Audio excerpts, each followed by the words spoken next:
Welcome to Wrestling with Heart, a podcast looking at pro wrestlers giving back to their community.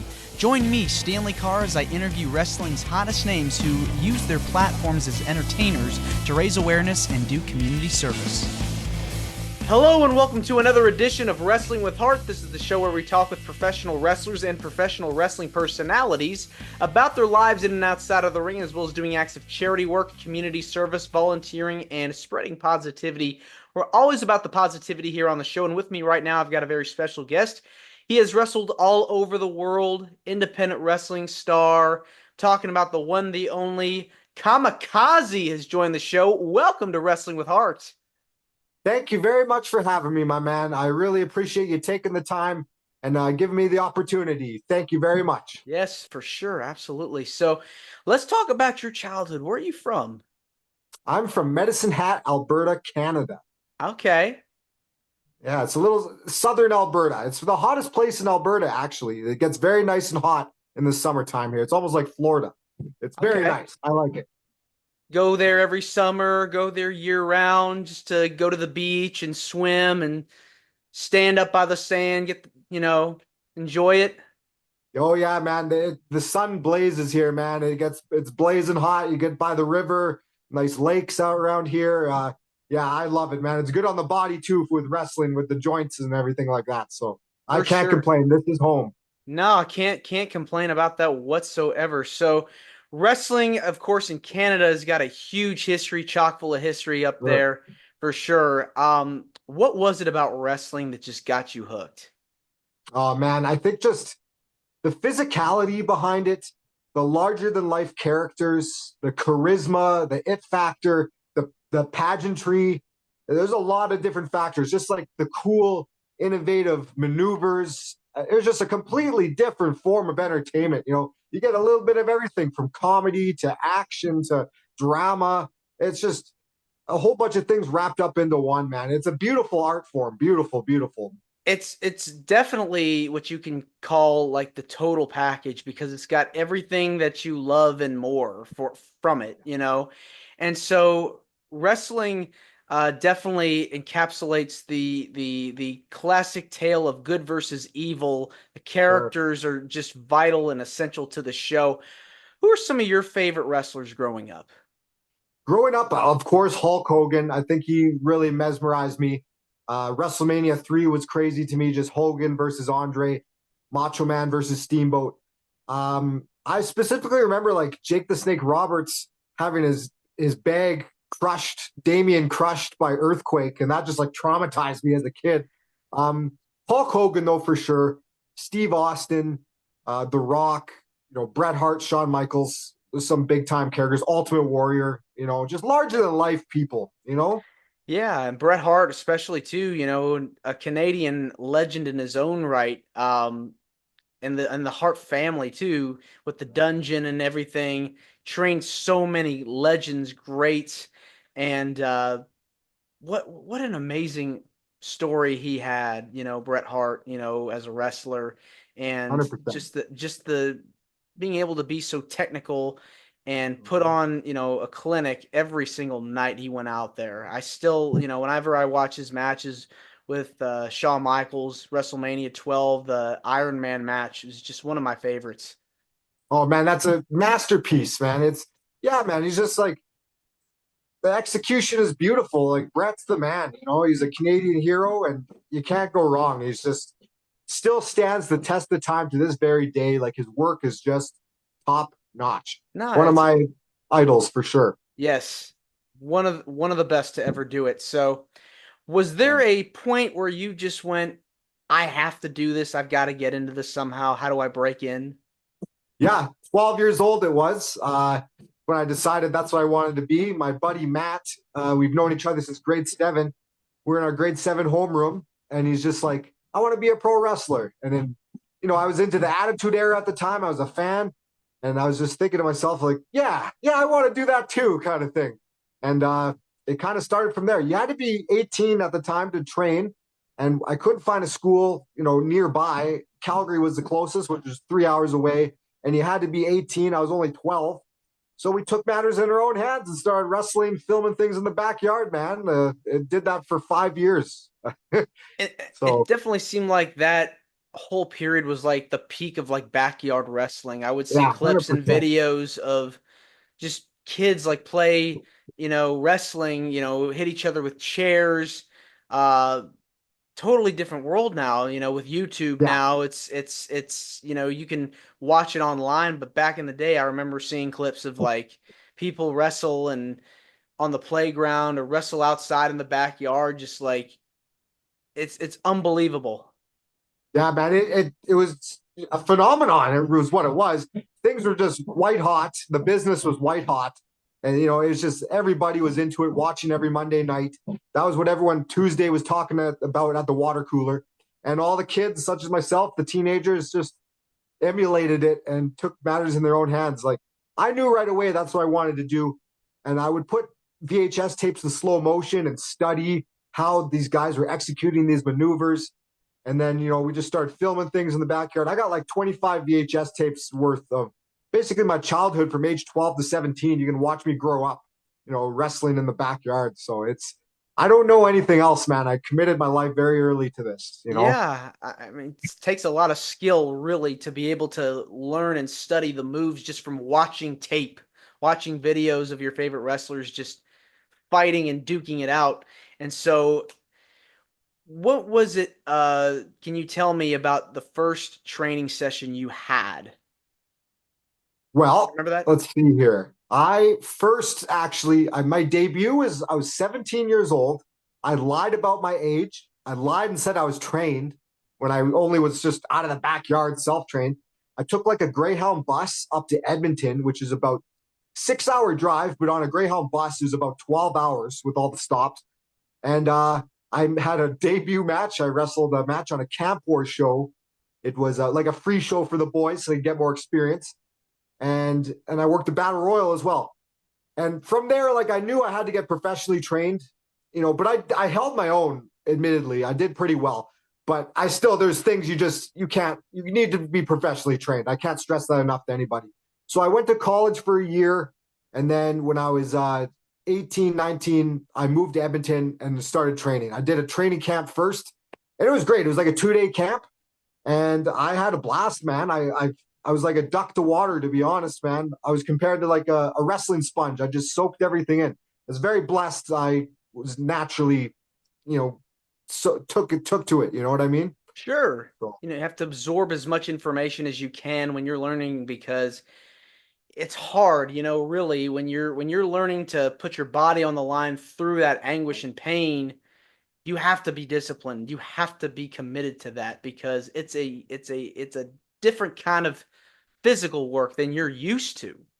yes. Well, I mean, one thing I guess I can say is like, so in the backyard we had a trampo ring. It was a trampoline with like ropes, like steel cable ropes, and like that's why I learned how to do all my fancy, you know, stuff off the ropes.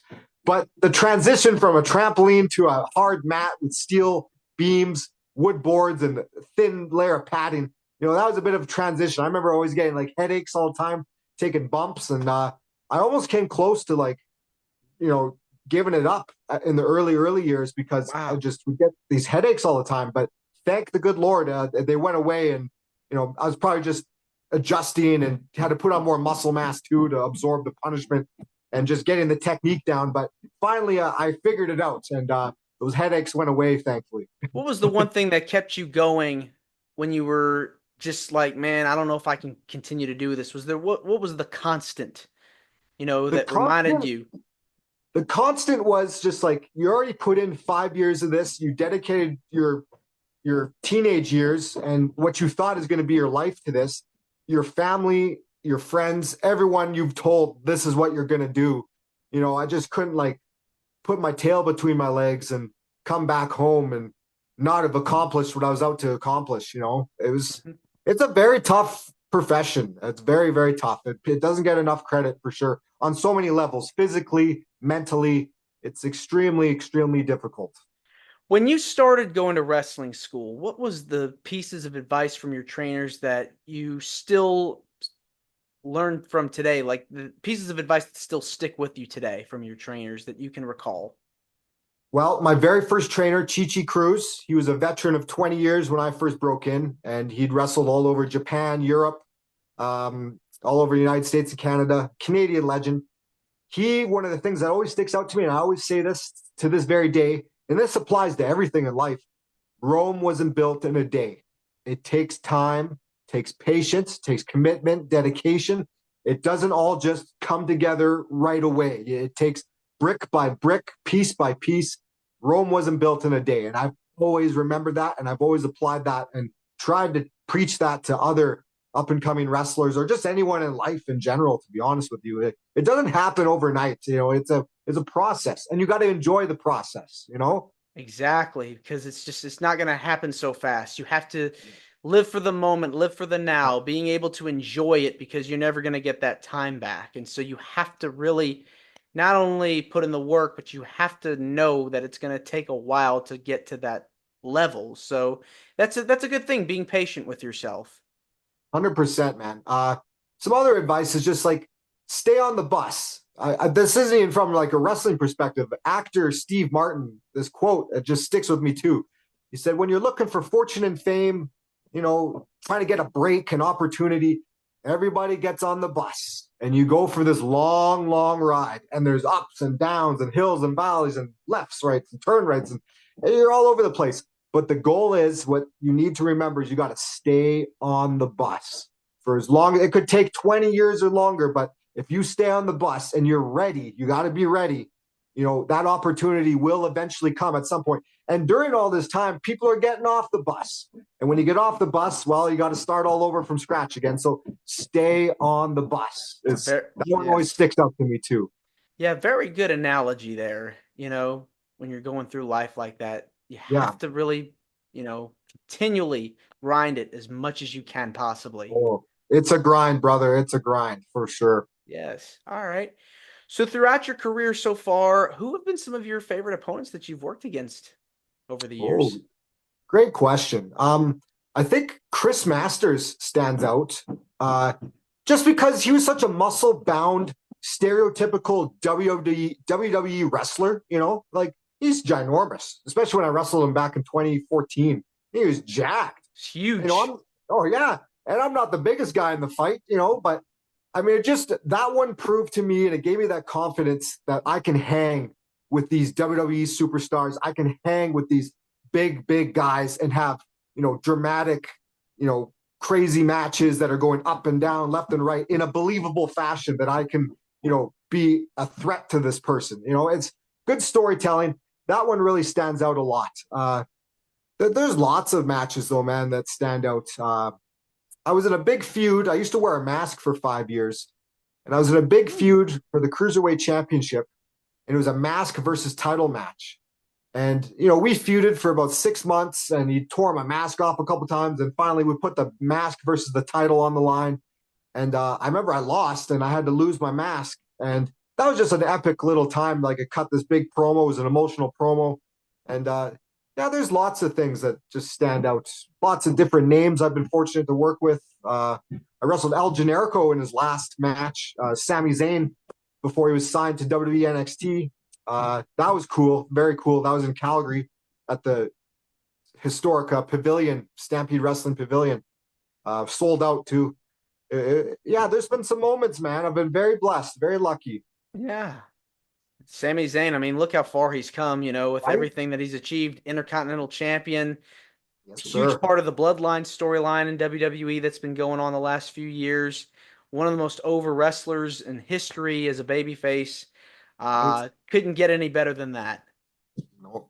Yeah, man. Very lucky, very lucky. And just training with different people too. Like I've trained with Roddy Piper, Lance Storm. I had some time with Harley Race, Ricky Steamboat, Dusty Rhodes. Like I'm very blessed. And I Yeah. feel obligated to pass this kind of knowledge on because it's a dying art. There's a really different mindset these days. And I feel obligated to what little I learned from these guys, I need to pass on to the new generation. It's a dying art in a lot of respects. How do you feel that the business has changed from when you started, when you talk about the evolution of professional wrestling? I would say this might sound bad. I don't know if it sounds bad. It's just in life in general, the way society has changed. I find the newer generation, and not all of them, I'm not going to paint a wide brush with all of them, but more than I've ever seen before, are very entitled and think they can do no wrong and think they're right. When, I was picked apart when I started, man, and I took the criticism. I took it and I applied it and I wanted to get better. But you try and critique and give advice to some of these people nowadays, the new generation, and they just think like they already have it figured out and they know better, even though you've been around for like 20 odd years, learned from Dusty Rhodes, Harley Race, Roddy Piper, and they just think like locally they've been wrestling for 4 or 5 years and they got it all figured out. But like it's kind of a sad state in that respect. A little disrespectful, but that's society in general these days. I find there's a lot of entitlement with people these days. I don't know, just the way the world's going. I'm not sure, but like I said, I'm obligated to pass on this knowledge and this lost art to whoever will listen and whoever has a good mind on their head and wants to continue to improve themselves and get better. Because that's what this is all about. You can never know it all. You'll never know it all. I don't know it all. I'm always still learning. I'm still studying tapes and footage to this very day, like critiquing myself. Like you never know it all. So you never stop learning. No, I like that. I really do. You can always learn new things. And, today I think there's so much great talent out there. Like the athleticism's really kicked it up a Oh, notch. off the charts, yes. When you watch today, like as a fan, who are some talents that you like? Man, these guys are really good. I could work with these guys. Right. I think the first one that comes to mind, I don't pay too much. I see more WWE than I see AEW, and I don't watch too much. I still watch just like old school stuff, man. That's my favorite. But for modern guys, I'd say like I think I can make a lot of money with MJF because when you got a good heel and a good baby face, you put them together and it's magic. It's magic. You're going to make money. You're going to turn heads. It's going to create a great chemistry, a great story. So I just think I can make a lot of money with him. He stands out for sure. I'm thinking on WWE side of things. I wish I don't keep my finger on the pulse enough as I should, to be honest. But I know they got a lot of good up and coming talent in NXT right now. Yes. But yeah, MJF I think stands out just because I just love the heat he can get, the way he talks. Because so many guys are lacking charisma, and I find a lot of mediocrity being rewarded in a lot of respects. But he stands out, and myself, I'm pretty charismatic. I think two of us jousted on the microphone and in the ring, like money, man, money to be made. So yeah, I'd say I'd like to work with him for sure. Yeah, I We think can that think sell a that'd lot be a of tickets. great. Yeah, I could definitely see that match happening. That'd be really cool. And he'd Um, have a heyday with me, Look at all the material he gets to work with here. Like, yeah, yeah, man, it'd be great. be great heat. Let's switch gears now, and I think that you had shared with me a story off air that I think is really, really cool, really unique, because we're a podcast about giving back and helping other Yeah. people. And I want to hear what you have to say because I think this is really cool, the story that you shared with me. I was out of the business for a little bit, and I chased wrestling since I was 17. I moved away from home. I've been gone for over 15 years, and in 2020, I finally moved back home to Medicine Hat. And I just felt like I wanted to make up for lost time and I wanted to give back and help out any way I could. My father had several surgeries, a hip replacement, knee replacement. So it worked out well that I was home at that time to help him and give him a hand and pull some extra weight around the house. And but I was just praying to God, man. I was just looking to give back and help and ask and you shall receive because my next door neighbor that lived across the street from me, his name was Jerry Berg. Uh, he had MS, multiple sclerosis, and he couldn't walk. He was wheelchair bound, and he had limited working, feeling, and cognitive function, motor functions in his hands. So he needed a lot of help. He needed a lot of extra care. And ask and you shall receive. He just kind of fell right into my lap, man. And I started giving him a hand. It started out just like a shift here or there a week, but I won him over because I would, he had like lifts and stuff in the house to like harness him up and move him from the bed to the chair to the living room. And it takes time to hook a guy up to all this stuff. And he's dead weight, about 160 pound, 60-year-old man. And I would just literally, from my wrestling training, my weightlifting training, I'd just grab him, pick him up, deadlift him, and just plop him in his chair or put him where he needed to go. And it just cut down on so much time and like harnessing him up and stuff like that. And I know that's not the right protocol to do, but he really liked it because it killed a lot of like cut out a lot of extra time and stuff you had to do. So I won him over fast and quickly became one of his number one helpers. It was myself and another lady named Lindsay. And I was helping him 5 to 6, 7 days a week. I was on call. I would get him up in the morning. I would dress him. I would feed him. I would prep his day. I would help him go to the bathroom. All these little things that people take for granted. And it was such an eye opener for me. It's a tough job. You're dealing with it's a dirty job, and I could do it. I could hack it, and I loved it. Next to wrestling is one of the most fulfilling things I think I've ever done. And I cared for him for 3 years, man. And built. It didn't take long. I knew that I loved the guy like a family member. It didn't take long at all. We built a strong relationship with one another, and I will never forget him. Unfortunately, just over a year ago, he passed away. He was having a lot of health issues, but and that's what kind of brought me back into wrestling. Actually, I just realized you're not getting any younger, and life's too short, and you got to do what you love to do. But it was just one of those things where asking you shall receive. I was looking to help and give back, and the good Lord above like threw that right in my lap, and it was like a test. It's like, here you go. Let's see what you can do with this. This is what you wanted, and yeah, I hope I did my best and made him happy and comfortable for those 3 years we worked together.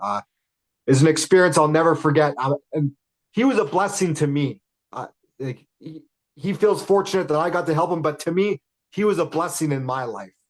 He's just a special human being, and I love him and I miss him very much, Mr. Jerry Berg. That seems like very nice guy. You're able to help and be around. And that's kind of that's very important. When you see somebody that's struggling, that needs help, you gotta be there for them. Yeah, man. In times of that, because it's just you never know what people are going through in life, and we need to be there for people when they're going through stuff, and it's important. And I think that's really cool that you were able to do that. And what were some of your favorite things you got to do with him? Like, what was like your most favorite part of being with Jerry? I would say after I'd get him ready for the day or before bedtime, the hockey games when the playoffs were going on, he was really big into hockey, and we'd watch the Flames or the Oilers. And I was really into sports, but he kind of got me into them, just like sitting and spending time with him and watching it with him, and just hearing all his comments and about like just the coaches and the players. And I had a blast. It was just like a time that just can never be taken away from me. It was just precious, precious time with him. That stands out a lot. And just he was just a funny guy. He'd just always be smoking all the time. He had a grovelly voice and like just a character, and his little comments and stuff, a funny little sense of humor on him too. And I wish I could have had more time with him. It's just precious time we spent together though. I always cherish that. He was a blessing, like I said, in my life Yeah. for sure. What is it about giving back that gives you the most joy? Well, I just think we're obligated. It's if you have the means, like I said, like this man, so many motor skills and functions that we just take for granted of just like getting up and down and using our hands and our legs and walking. And he just didn't have any of that. It was all taken away from him. I mean, it was an obligation to like try and make this man as comfortable and happy as possible. It's, we get dealt different cards in life, and, there should be more people involved in home care and giving back and helping in that respect. And to be honest, like I never went to school for any of this stuff. I was just like I said, I prayed and I was looking to try and give back. And I've seen some of the people in home care that have went to school, and some of them just go through the motions and stuff like that. And they're trained and they have certificates and they get paid more money than I did. And they just went through the motions and did a sloppy job. And here I am with no training whatsoever and just like going the extra mile. And I'm not just me, there's others too that are like that as well that I worked alongside with. It's just ironic in that sense, you know. It's not always about the certificate and the schooling. It's about your heart, how big your heart is, in a lot of respects. And just, you know, that matters most, is how big is your heart? What are you willing to do? You know, it's not about the certificates. It's not about the classes and the schooling, the training. You know, it's just the heart. Yeah, and that's what you got to do, find the will and the passion to give back to others. It's just they do the same for you, and it's so amazing. Well, this has been wonderful getting the chance to speak with you. I want to say Well, thank thank you you. coming on. Absolutely. Thank you so much for coming on, reaching out to me. It means a lot to me and to my listeners and viewers that are watching this on YouTube. Where can people find more about you on social media? All right. Well, it's pretty easy. It's for my YouTube, my Facebook fan page, and my Instagram. It's all the same. Kaze CMF for life. So KAZE CMF, the number 4, life. Crazy mofo for life. But Kaze CMF for life. You can find me for Instagram, YouTube, or Facebook fan page. All right. Well, thanks again, and you're more than welcome to come back. Oh, I would love to do a round 2, brother. Thank you for the opportunity. Thank you so much. All right. Thanks again. Take care. Take care, buddy. All right. This is Wrestling with Heart. I hope you found this podcast to be informative and entertaining. If you did, please hit the subscribe button and look out for the next edition.